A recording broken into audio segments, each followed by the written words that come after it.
This is the story of Mr. Happy by Roger Hargreaves.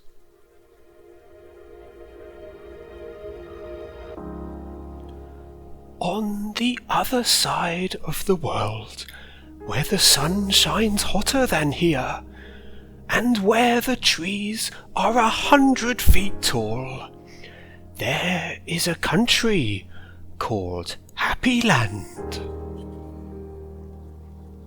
As you might very well expect, everybody who lives in Happy Land is as happy as the day is long. Wherever you go, you see smiling faces all around.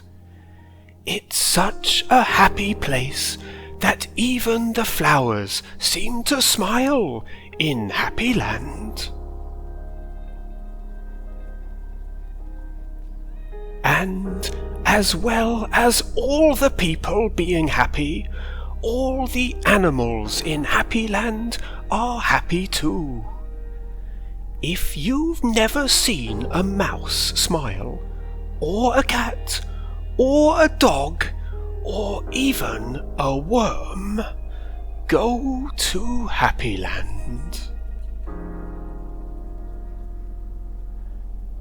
This is a story about someone who lived there who happened to be called Mr. Happy.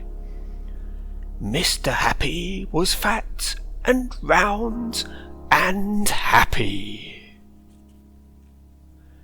He lived in a small cottage beside a lake, at the foot of a mountain, and close to a wood in Happy Land.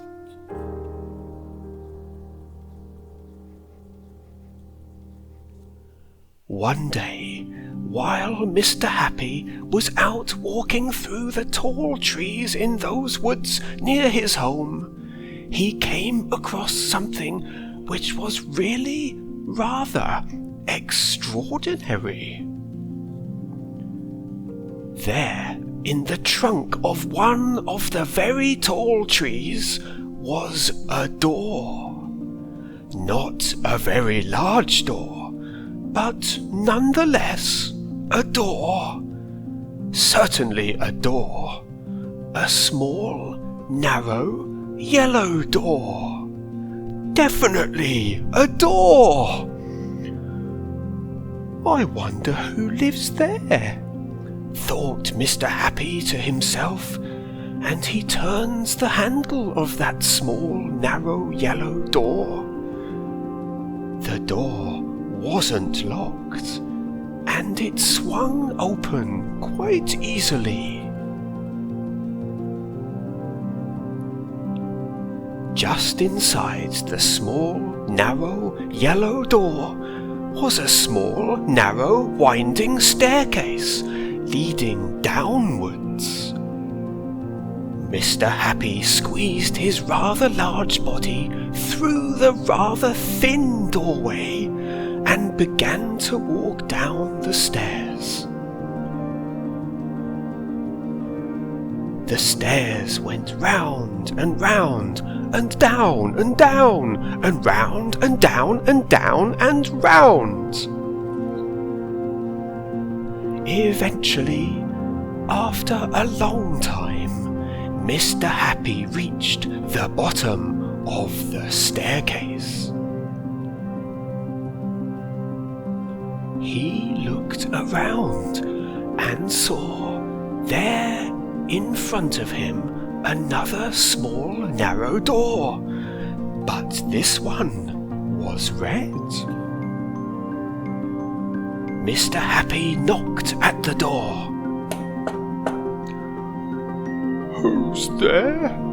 said a voice, a sad, squeaky sort of a voice. "Who's there?" Mr. Happy pushed open the red door slowly, and there, sitting on a stool, was somebody who looked exactly like Mr. Happy, except that he didn't look happy at all. In fact, he looked downright miserable.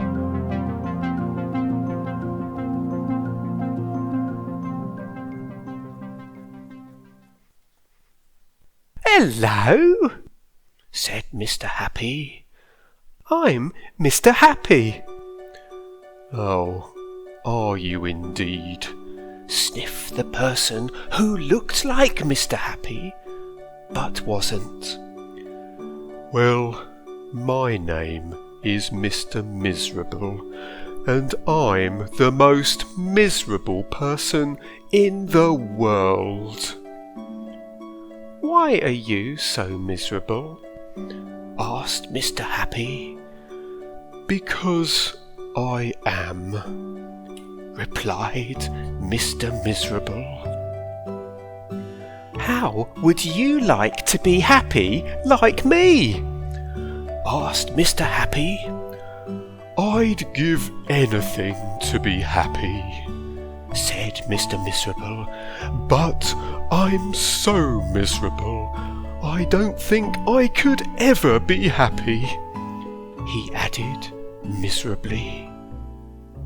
Mr. Happy made up his mind quickly. "Follow me," he said. "Where to?" asked Mr. Miserable.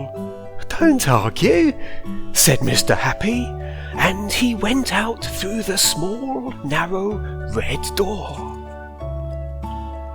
Mr. Miserable hesitated, and then followed. Up and up the winding staircase they went, up and round and round, and up and round and round and up, until they came out into the wood. "Follow me," said Mr. Happy again, and they both set off through the wood back to Mr. Happy's cottage. Mr. Miserable stayed in Mr. Happy's cottage for quite some time, and during that time the most remarkable thing happened. Because he was living in Happyland, Mr. Miserable ever so slowly stopped being miserable and started to be happy. His mouth stopped turning down at the corners, and ever so slowly it started turning up at the corners. And eventually Mr. Miserable did something that he'd never done in his whole life. He smiled. And then he chuckled, which turned into a giggle, which became a laugh, a big, booming, hearty, huge, giant, large, enormous laugh. And Mr. Happy was so surprised that he started to laugh as well, and both of them laughed and laughed. They laughed until their sides hurt and their eyes watered. Mr. Miserable and Mr. Happy laughed and laughed and laughed and laughed. They went outside and still they laughed.